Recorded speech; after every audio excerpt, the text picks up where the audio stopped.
apa kabarnya hari ini? Masih baik-baik aja kan? Di video kali ini kita melanjutkan cerita Donghua Battle Truck Devon. Oke, nggak usah lama-lama lagi, kita langsung aja ke ceritanya. Bukankah jika kekuatan saudara Soyen tidak cukup, kita semua bisa bergabung untuk membukanya? Kata Sun Huang sambil bergerak dan langsung bergegas menuju gerbang batu. Saudara Soyen, saya di sini untuk membantu Anda. Setelah selesai berbicara, Suan Huang bergerak dan bergegas menuju gerbang batu setinggi 10.000 kaki itu. Tetapi tepat saat ia mendekat, sebuah kekuatan tak terlihat melonjak dari gerbang batu dan langsung melemparkannya ke belakang. Namun pintu batu yang sebelumnya tidak bereaksi sekeras apapun Xiaoyan mencoba, tiba-tiba mulai bereaksi dan terbuka saat Xiaoyan mendorongnya dengan kedua tangan. Terbuka! Teriak Suan Huang. Melihat upayanya berhasil, tubuh fisik Xiaoyan mulai mengembang terus-menerus. Karena inilah sifat alami kekuatan tubuh fisik klan Yuan Shen. Semakin besar tubuh fisiknya, maka semakin kuat kekuatannya. Bahkan tubuh fisik avatar Yuan Shen yang dipadatkan Xiaoyan pun dikompresi paksa dari ketinggian jutaan kaki, yang memungkinkan tubuh fisik Yuan Shen Xiaoyan memiliki kekuatan sejuta kaki terlepas dari ukurannya.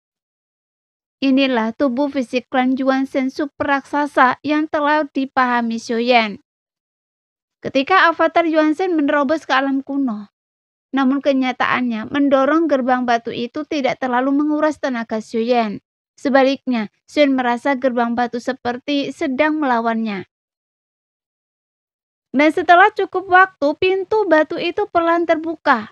Kemudian celah-celah di pintu batu itu melebar dan hembusan angin kencang dari dalam menghantam tubuh Xiaoyan, berusaha mendorongnya untuk mundur. Bahkan karena hembusan angin itu sangat kencang. Ketika kecepatan dan intensitasnya mencapai tingkat tertentu, dia membentuk bilah-bilah angin yang lebih tajam daripada pisau manapun.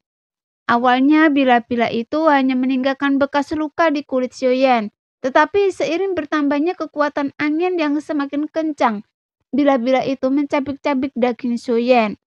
Namun meski demikian, Xiaoyan tidak menyerah. Malah ia mengerahkan kekuatan tubuh fisik yang lebih besar dan terus mendorong pintu batu itu sedikit demi sedikit.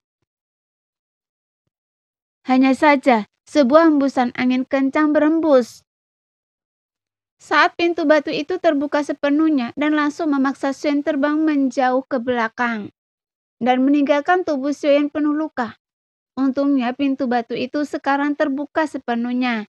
Namun ruang di dalam gerbang batu itu memancarkan cahaya putih yang menyilaukan, sehingga mustahil untuk melihat isi di dalamnya secara langsung melalui pintu tersebut. Pada saat ini, tubuh fisik Xiaoyan mengeluarkan uap putih yang mengepul dari luka-lukanya, dan dengan cepat pulih hingga mencapai kekuatan penuhnya dengan kecepatan yang terlihat. Tapi Xiaoyan juga bisa merasakan fluktuasi yang tidak biasa dari gerbang batu itu. Seolah-olah sesuatu yang ada di dalamnya dengan jelas memperingatkan makhluk hidup apapun, selain klan anggota klan Yuan Shen, untuk tidak masuk. Setelah mendapatkan kembali pijakannya, Xiaoyan segera menatap gerbang batu itu. Bagaimanapun karena gerbang batu itu sudah terbuka, jadi tentu saja Xiaoyan harus masuk dan melihat apa yang tersembunyi di dalamnya. Segera Xiaoyan melangkah pelan dan mantap memasuki gerbang batu, sehingga mata Longyi menunjukkan kekhawatiran. Tapi Xiaoyan terus melangkah masuk ke dalam gerbang batu. Kemudian ruang di depannya tiba-tiba berubah total. Sekarang yang tampak di hadapan Xiaoyan adalah sebuah istana megah, dengan sosok-sosok terbang melintas di sekelilingnya. Dan di antara alis mereka terdapat tanda bintang klan Yuan Shen yang sama dengan miliknya. Jadi reaksi pertama Xiaoyan sungguh mencengangkan. Karena jika memang demikian, maka rencana untuk mengembangkan garis keturunan klan Yuan Shen tidak akan membutuhkan bantuannya lagi. Namun, setelah melakukan penyelidikan dengan kekuatan jiwa alam kekosongan dengan kekuatan, sebuah fakta akhirnya mengungkapkan segalanya. Karena pada akhirnya apa yang dilihat Xiaoyan hanyalah sebuah ilusi. Jadi Xiaoyan segera meraih damo dan dengan cahaya biru yang menyapu ke arah susunan ilusi itu. ilusi itu langsung mulai hancur. Tapi ini mungkin adalah pemandangan dari puncak klan Yuanzhen di dunia tanpa batas sebelum dimusnahkan. Namun seiring ilusi itu menghilang, pemandangan di hadapan Xiaoyan membuat pikirannya yang sebelumnya terkejut menjadi tegang. Karena pemandangan di depan mata Xiaoyan, ruang itu tidak luas dan sangat redup, hanya ada sedikit cahaya. Meski begitu, Xiaoyan bisa melihat ada ratusan pilar besar yang menjulang tinggi di sini. Dan setiap pilar sesosok tubuh diikat dengan rantai besi keemasan.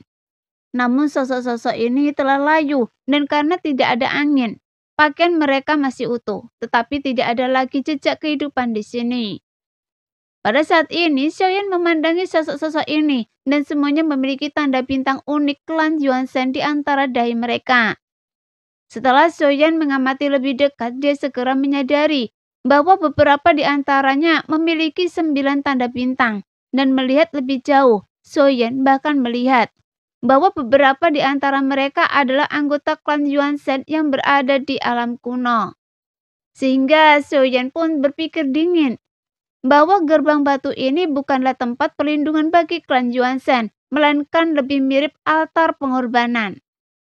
Karena ratusan anggota klan Yuanzhen ini semuanya telah dimurnikan. Jika ratusan anggota kuat dari klan roh Yuanzhen ini benar-benar telah terkuras habis kekuatan hidupnya, maka makhluk mengerikan macam apa yang telah menyerap mereka? Seberapa mengerikankah makhluk seperti itu? Seberapa kuatkah kekuatan fisik yang telah dia dicapaikannya? Dan apakah makhluk ini berada di dunia gunung dan lautan? Tapi dunia ini sangat luas dan selalu ada sudut-sudut gelap bagi makhluk seperti ini. Jadi bersembunyi adalah tugas yang sangat mudah. Tepat ketika melihat pemandangan ini, orang pertama yang terlintas di benak Xiaoyan adalah Simo. Mungkinkah itu Chang Meishi? Seseorang yang mampu melakukan hal seperti itu, bagaimanapun makhluk biasa tidak bisa melakukan itu. Setelah melihat sekeliling lagi, Xiaoyan merasa tempat ini pernah muncul sebelumnya, dan batasan yang menyerap kekuatan mereka sangatlah kuat. Goyan, apakah ada sisa-sisa formasi pembatasan di sekitar sini?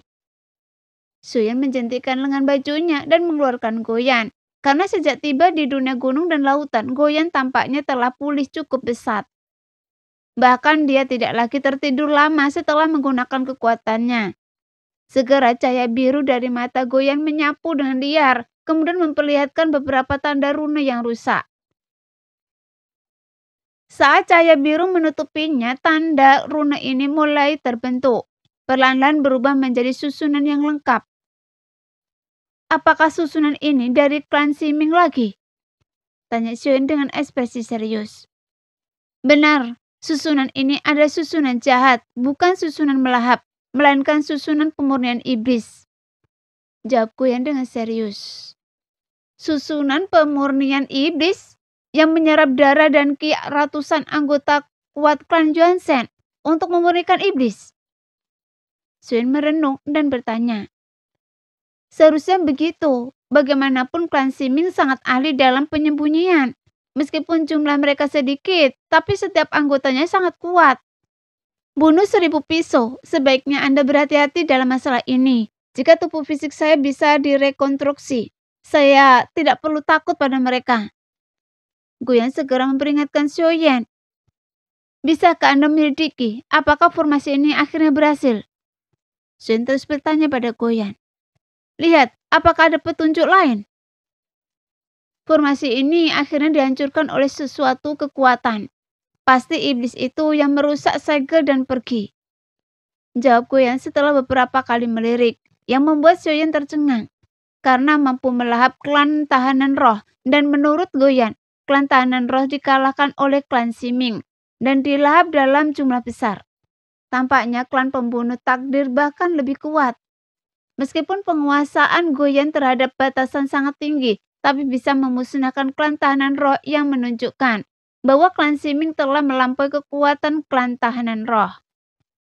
Saat Xiaoyan mengamati area tersebut dengan kekuatan jiwanya untuk mencari petunjuk lain, pemandangan di hadapannya menggambarkan keputusasaan dan rasa sakit yang dialami para anggota klan Yuanzhen yang kuat ini. Apakah mereka meninggalkan pesan di saat-saat terakhir mereka? Saat pikiran ini melintas di benak Xiaoyan, dan setelah pencarian yang cermat, Xiaoyan menemukan fluktuasi yang sangat halus di dalam tulang-tulang anggota klan Juanzhen ini. Jadi Xiaoyan perlahan mendekati mereka, dan dengan pikiran, seberkas cahaya melesat keluar dari tulang-tulang itu dan berubah menjadi sosok. Siming, Anda adalah keturunan kami, jadi Anda harus membalaskan dendam kami. Nah, sekian dulu cerita kali ini. Kita lanjut lain hari ya guys ya. Bye-bye.